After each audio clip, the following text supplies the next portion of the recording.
Legenda sejarah asal mula nama kota Makassar. Banyak orang salah kaprah menilai arti nama Makassar berasal dari kata kasar. Padahal, sejarah penamaan ibu kota Provinsi Sulawesi Selatan ini sangat bernuansa Islami, yakni ditandai dengan mimpi Raja Talokevi di abad ke-16. Nama Makassar sudah disebutkan dalam Pupu 14/3 Kitab Nagara Kretagama karya Empu Prapanca pada abad ke-14, sebagai salah satu daerah taklukan Majapahit. Walaupun demikian, Raja Gowa ke-9 Tumaparisi Kalona tahun 1510 sampai tahun 1546 diperkirakan adalah tokoh pertama yang benar-benar mengembangkan kota Makassar.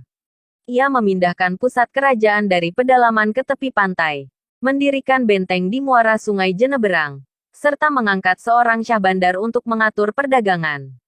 Pada abad ke-16, Makassar menjadi pusat perdagangan yang dominan di Indonesia Timur, sekaligus menjadi salah satu kota terbesar di Asia Tenggara. Raja-raja Makassar menerapkan kebijakan perdagangan bebas yang ketat, di mana seluruh pengunjung ke Makassar berhak melakukan perniagaan di sana dan menolak upaya VOC Belanda untuk memperoleh hak monopoli di kota tersebut. Masjid di Makassar tahun 1910 sampai tahun 1934. Dalam catatan sejarah Kerajaan Gowa Talo, diceritakan Raja Talo ke-6 Mangkubumi Kerajaan Gowa, I Malingkaang Daeng Manyonri Karaeng Katangka, bermimpi melihat cahaya bersinar dari Talo ke segala penjuru kerajaan dan negeri sekitarnya. Mimpi itu ia bawa selama 3 hari berturut-turut. Dalam buku Peristiwa Tahun-Tahun Bersejarah Sulawesi Selatan dari abad ke-14 SD-19, karya Darwa Rashid Mas. Tepat di malam Jumat, 9 Jumadil awal 1014 H atau tanggal 22 September tahun 1605 Masehi.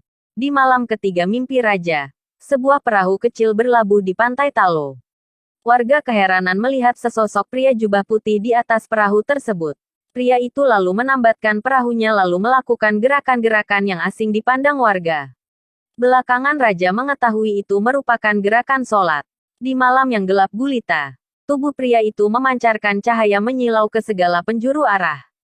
Hal itu membuat warga gempar dan menyampaikan ke Raja Talo tentang sosok pria misterius tersebut. Saat besok paginya, mendengar hal itu, Raja pun bergegas ke bibir pantai Talo. Belum sempat keluar istana, sosok pria itu tiba-tiba muncul di hadapan Raja, tepat di depan gerbang. Raja pun sontak kaget dan melihat wajah pria itu sangat teduh. Tubuhnya memancarkan kilau cahaya. Menurut peneliti Balai Litbang Agama Makassar, Syamsurijal Adan, pria yang masih misterius itu menjabat tangan raja yang masih kaku melihat sosoknya. Usai berjabat tangan, tangan Raja Talo tiba-tiba bertuliskan bahasa Arab yang ia tak tahu artinya. Orang tua itu lalu meminta agar tulisan tersebut diperlihatkan pada lelaki yang sebentar lagi akan merapat di pantai. Kata Syamsurijal Adan, saat ditemui Okezone di kantornya. Jalan Apetarani, Makassar. Belum sempat berkata-kata, pria itu menghilang seketika.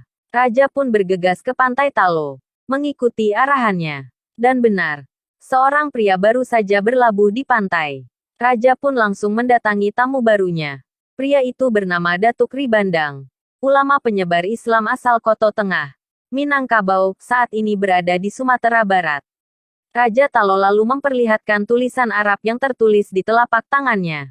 Datuk pun menjawab tulisan itu merupakan 2 kalimat syahadat. Raja pun menjadi takjub. Kedatangan Datuk memang untuk mengajak Raja Talo agar menerima ajaran Islam. Pertemuan kedua tokoh ini pun menjadi cikal bakal penyebaran agama Islam di Sulawesi Selatan. Raja Talo menerima ajaran Islam dan berganti nama menjadi Sultan Abdullah Awaludin Awawul Islam Karaeng Talo Tumenangari Agamana.